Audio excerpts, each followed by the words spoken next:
welcome to Seattle International Film Festival. We just watched this beautiful film, Laila or Sadki, or in English, The Shepherdess and the Seven Songs. So this film has gone to big festivals. It was shown at Berlin Film Festival and now at SIFF, Seattle International Film Festival. So congratulations for all the accolades and recognitions you're receiving for the film. Thank you. And thank you, SIFF, for inviting the film. Yeah, it's a pleasure actually. Yeah.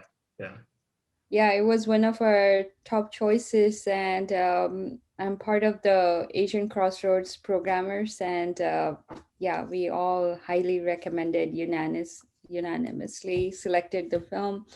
So it's so beautiful. Well, that's a cliche what to use to call it a beautiful film. There's can't find any better word to describe it.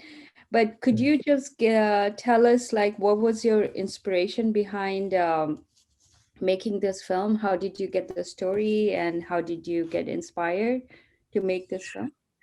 Yeah. I was interested in literature. I've always been interested in literature.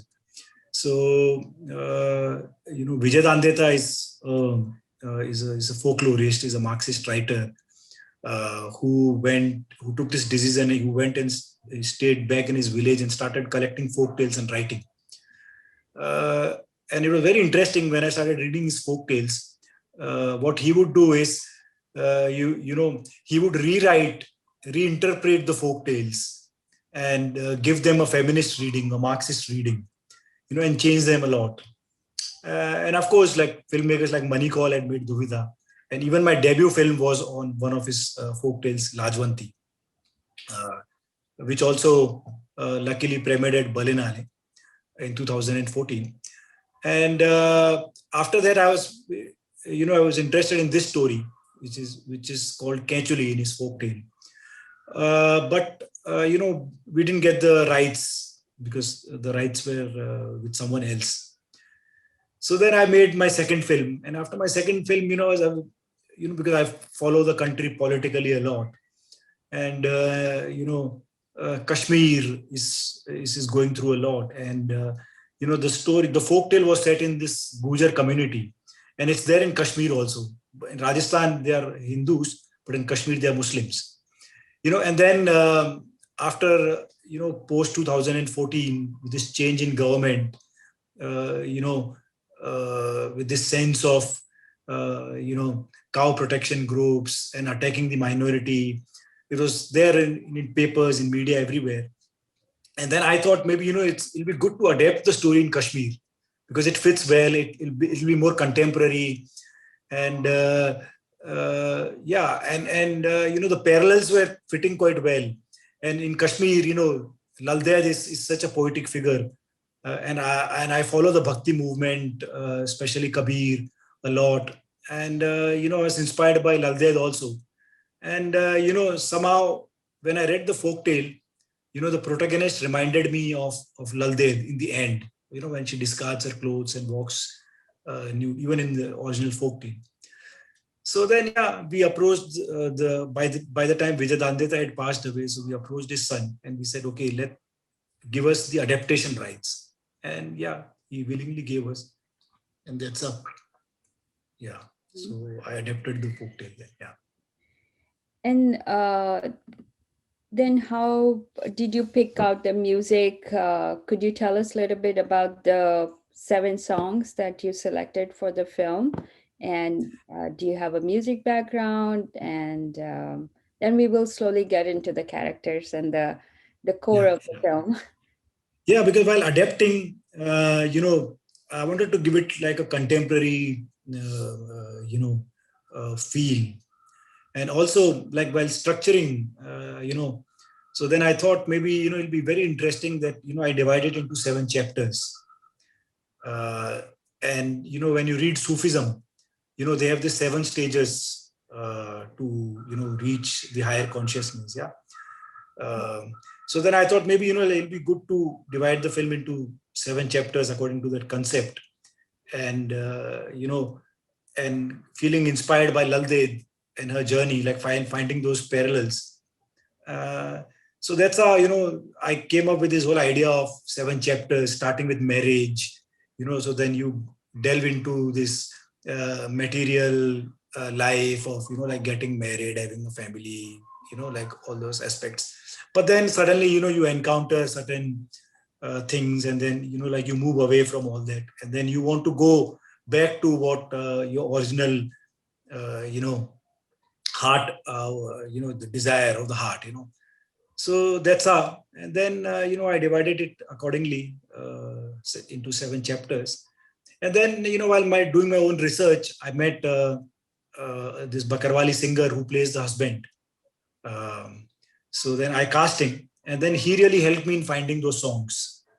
Oh. So he discovered a young girl who was still in school, and he took me to her house. Like we had to trek a lot, and luckily she was there at that time. And then, so we recorded her. So the songs, actually, except the final song, and then there's one song of Laldev on the radio. So it's and one migration song. There are 3 songs by her. So so then, yeah, we recorded, and they are like live recorded on locations. That's how we use them. Wow. And then, of course, yeah, in the final song, I wanted this whole idea of, transcending all barriers, also including language, and connecting all this, this whole Sufi and Bhakti ideas into one. And Parvati Baul is also a favorite singer of mine, and she's from the Baul tradition. And Yes. so, I found this song which is very similar to one of the Laldet's works, like her poetry. So Mhm. you can clearly see that there is this connection between poetry also, from Jammu Kashmir to West Bengal to the south. So yeah, I found, so then we used that song in the end. And then for the background music, because they are a folk community, they nomadic community, they migrate. And before this whole idea of nations came into being, they even, if you look at the map, India even, is China, and also it's Central Asia is connected, with the Pamir range. So, Mhm. they were connected with Tajikistan in Central Asia. Yeah. So you see this cap the women wear, it's clearly that connection. One of the Bakarwals told me. So then I thought maybe, in the background music, like I should not stick to Kashmir region. Let me get free and bring this whole idea of this folk cultures. So we have Iranian tar and sitar, and we have Tajik instruments, and we have, Kyrgyz, Kazakh instruments. So yeah, we brought all that into the music design also. Yeah. Yeah. Did you have any music background or Uh, no, but I've done theater, and also I've trained as an actor yeah. at FTI. So yeah, you always, into music, and music plays such a huge role. Yeah. Uh, and I come from a village background, and I've grown up in Rajasthan, studied there, Yeah. where it's culturally and musically so rich that, Yeah. so yeah, except my second film, in all my films, music plays a big role. And in my hybrid documentary, it's a musical set in Yeah. Rajasthan. So yeah. No, that beautifully. It's so beautifully done. All the music finds its place. It's the heartbeat of the film. Uh, but the film cannot be completed without the character, the main character who really leads the whole film, the shepherdess, Lela of the film. Uh, can you tell us a little bit about how you found her, cast her, and was it difficult to learn about the tribe? How did you um, align all that, the tribal culture and the cast that you chose? Yeah, it wasn't that hard for me because I'm also from the Gujar community. Okay. Uh, so in my childhood, there are these caste magazines which come at which like which would come at home, and I would read about them. So I always knew about the community. Mm-hmm. Uh, so in 2017, when I was visiting Dharamshala Film Festival with my previous film, then I decided to go because I was trekking the Bakarwal, migration journey. So I knew they are coming down now from the valley. So then I connected with a, ethnomusicologist he works in the cultural department there. He's also Dr. Javed Rai. He's also from the community. And then he really helped me connect with Bakarwal, who also works in the cultural department. And then he took me to places. He connected me to, yeah. So we would go there in the jungle, trek. And then, and then, that was my first journey. And then during my second journey also I went. And then, they speak this Gojri language, which is very interesting. That there was reverse migration which happened a lot of years back, So Gojri language is very interesting. It's a mix of Rajasthani, Punjabi, very few Haryanvi words, and you can find some Dogri words also. Dogri, which is spoken in Jammu, and now because Urdu has started, like it's become the main language in J&K, so they have started adding Urdu words also.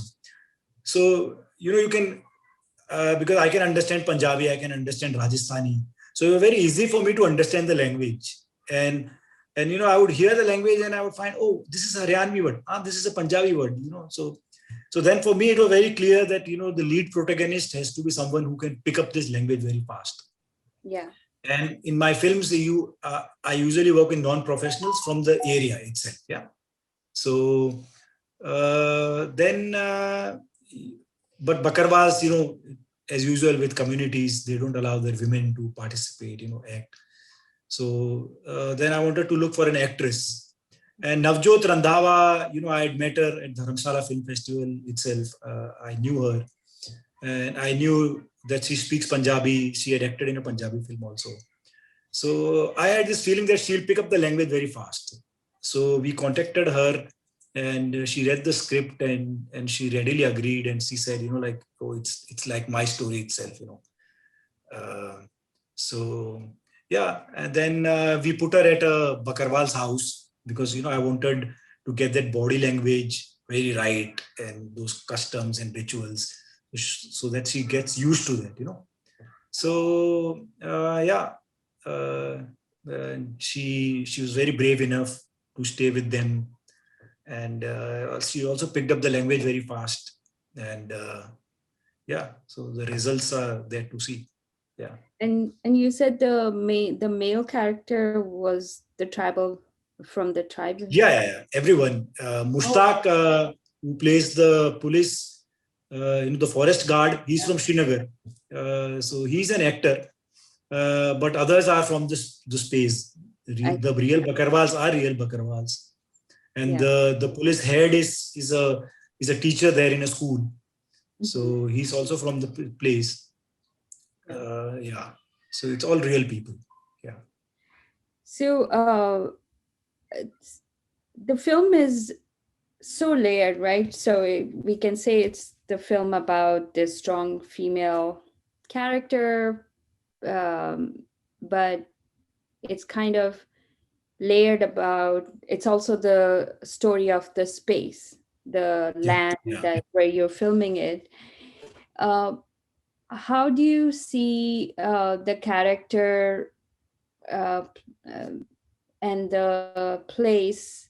How do you make that a synonym, like the the land that's calling out for it's so pain, there's so much, it's so beautiful, but they both have so much pain harboring in themselves.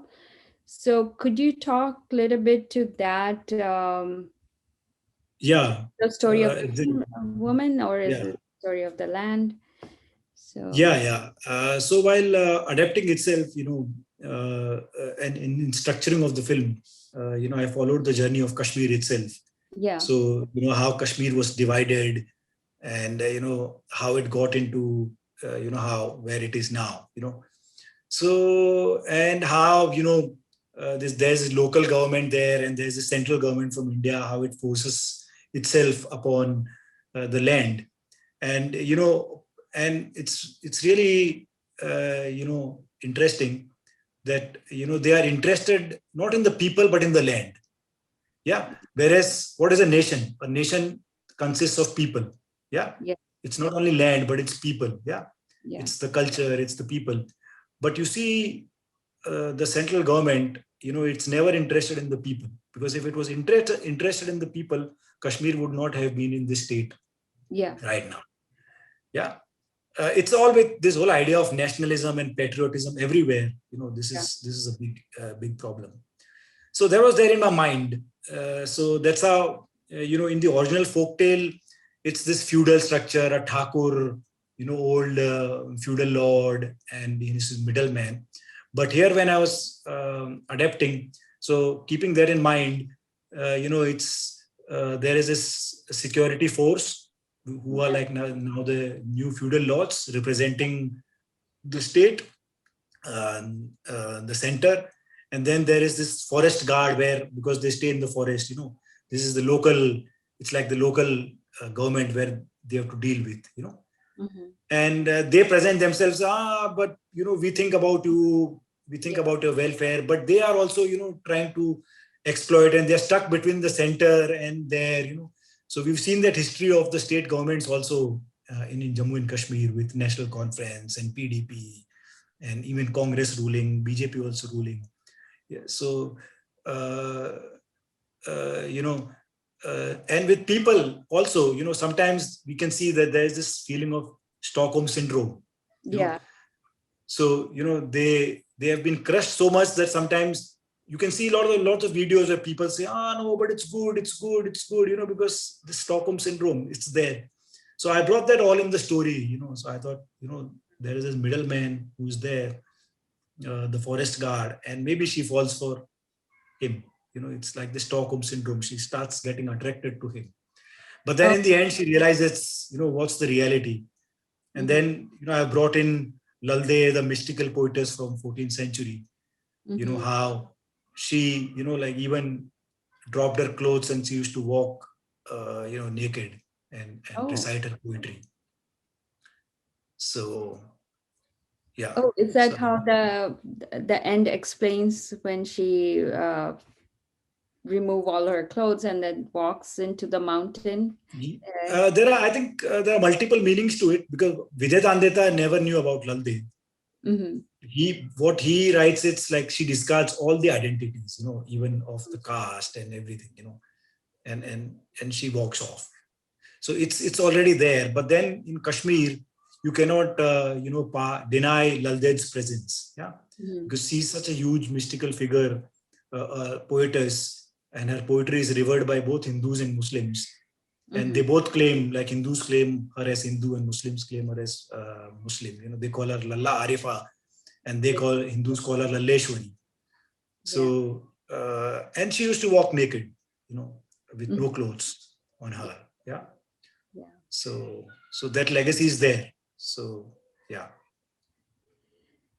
Very interesting. Very interesting. Could you, how did you show some of the political turmoils or represented them through the film in a very subtle manners? Could you speak to some of those scenes that audience may not be able to understand, like asking for a card or identity card or stuff? Yeah. Yeah. So how did you sneak those in, and where, which area? No, but I did not sneak that in. It's there. Very It's clear. present on the ground. Yeah, Yes. because with a nationalist, Hindu nationalist government in power in India right now, they are obsessed with this identity cards, Aadhaar. People have to prove their identity, and especially in these border areas like in Assam or in the northeast, in West Bengal, in Jammu and Kashmir, They feel that there is lots of infiltration. There are lots of people who are staying illegally. And then also Jammu and Kashmir, when it got independent, when it got merged into India, a large part, some part went with Pakistan. The king who merged into India, they had signed a treaty that India would give them an autonomy. Yeah. So that autonomy, clearly, when I was visiting that place, people were protesting. They had this inkling that this autonomy would be taken away. Article 35A would be removed. So once on my tech recce with my crew, there were so huge protests that the police did not even allow us to, cross one tunnel, which goes to the valley. So I could sense it on the ground. It was always there on the ground. And in this police station scene also, when it happens, I just told them to improvise. I had this in mind, but then I told there was this Bakarwal man who had assembled, and then I told, it's this event has happened, but with this event, you can highlight your problems also. Yeah. Yeah. So then this man, who's the leader of the pack, he just starts talking about how they are harassed from Kashmir to security forces to when they come down. And he also even commented on this political event where a small Bakarwali girl was raped and killed in Jammu, just before our shoot. So he even brought that in, so nothing was scripted by me. It was they who brought them in the film. So it was all improvised and it was all improvised. Yeah. Wow. Yeah. So just to give a little bit of context to the audience, so this is about Article 357 you just talked about, right? It took place in Article 370. Article 35, Article 35A, which gives this autonomy to the people of Jammu and Kashmir. There are special powers given. And 37A and 370 is unique to Kashmir, like 371 is, you can see that, in Nagaland. Yeah. So that gives special powers to the assembly. Yeah. They could enact their own rules. They were not dependent on the Indian Parliament. Right. So their constituent assembly was autonomous in that sense. So with that 370, they took away that, and they also removed 35A, which gave them, special powers as state subjects. So now they are no more state subjects. They are part of, and Jammu and Kashmir now is a union territory, which means it directly reports under the Union of India, under the federal government. Under the federal. Not under the state government. So in a way, it was further degraded. They could have taken the autonomy, but it could have remained like a state. But they even took that powers, So it's just like a union territory now. Yes. There's so much to talk about that there, and so much.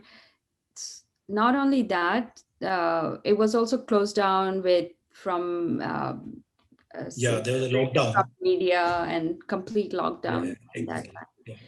So you're saying they had the inkling before it was going to take place. There was kind of a I was really surprised because here in India no one knew what's going there. Yeah, but when I went there, I was visiting. They had this inclination. The local people had this inclination, and they had also filed a petition in the Supreme Court to not allow the government to take away 35A. They were thinking about 35A, not 370. Yeah. They were thinking that 370 is like it's stamped in the Constitution because the Supreme Court has to take a decision on it yet. It's not yet final whether it's because many legal experts say that it's unconstitutional. Yeah. So Supreme Court has to make a large bench, which will take a call on that, which they're delaying. So clearly we know that how our judiciary is also, behaving nowadays. Yeah. So did you have any worries at any point, as you know, for the sake of the audience knowledge, Indian film censor board is like a iron fist. Nothing can get through it. were there any instances, any scenes were challenged or taken out? No, we took the sensor certification.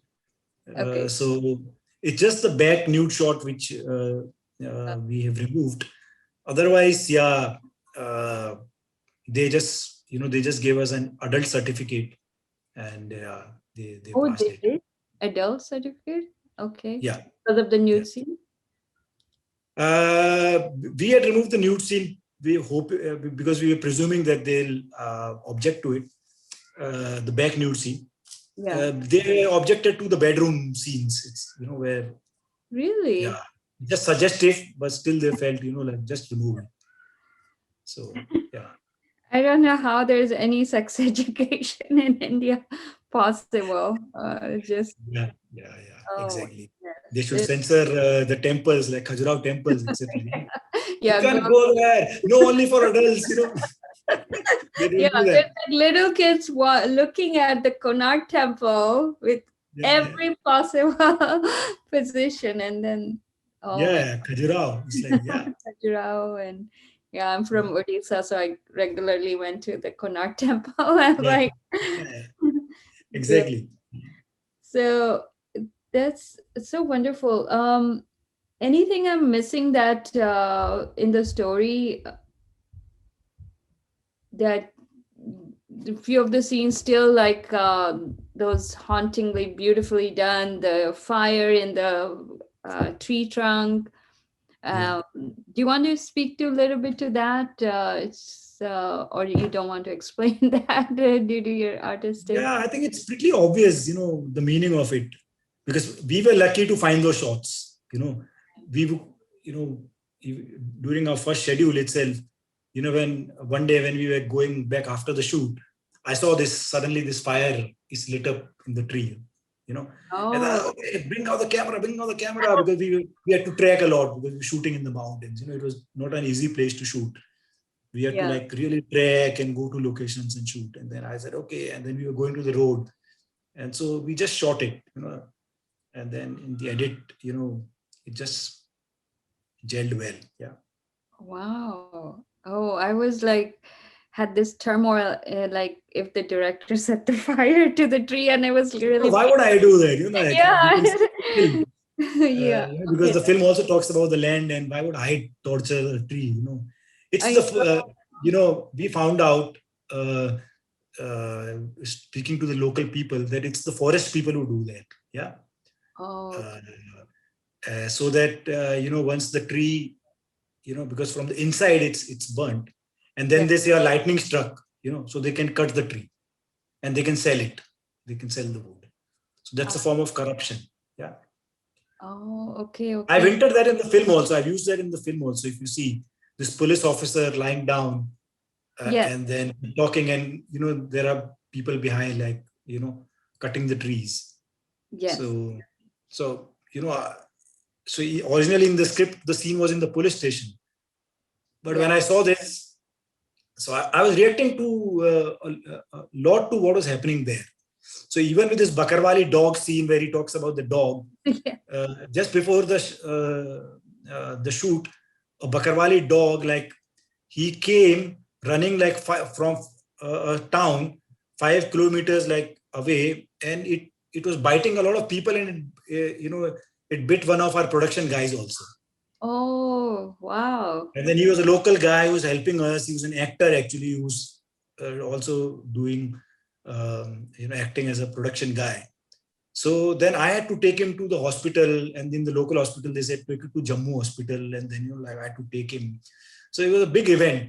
So our Reiki and our shoot was also delayed by for 2 days. So then I said, okay, let me bring it into the film. Yeah. Yeah. So this mad dog, this whole situation in Kashmir reminds of that. So it's like So you're making a documentary. Just kidding. yeah, That's exactly. So with this tree cutting scene also, that's why I brought. I said, okay, no, we're not doing it in the police station.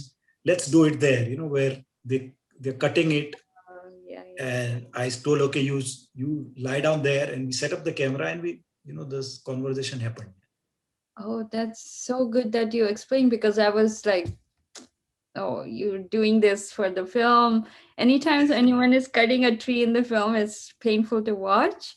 Yeah, When, yeah, so that's good that you explained that. yeah, Such a such a striking image. That's like becomes one of your center of the film. Like it keeps coming back, and it's the yeah. fire burning inside Lela. It's the fire burning in the country, in the state, And on the stay. land. Yeah, It yeah, just represents all of that, yeah, encapsulates yeah, yeah. everything.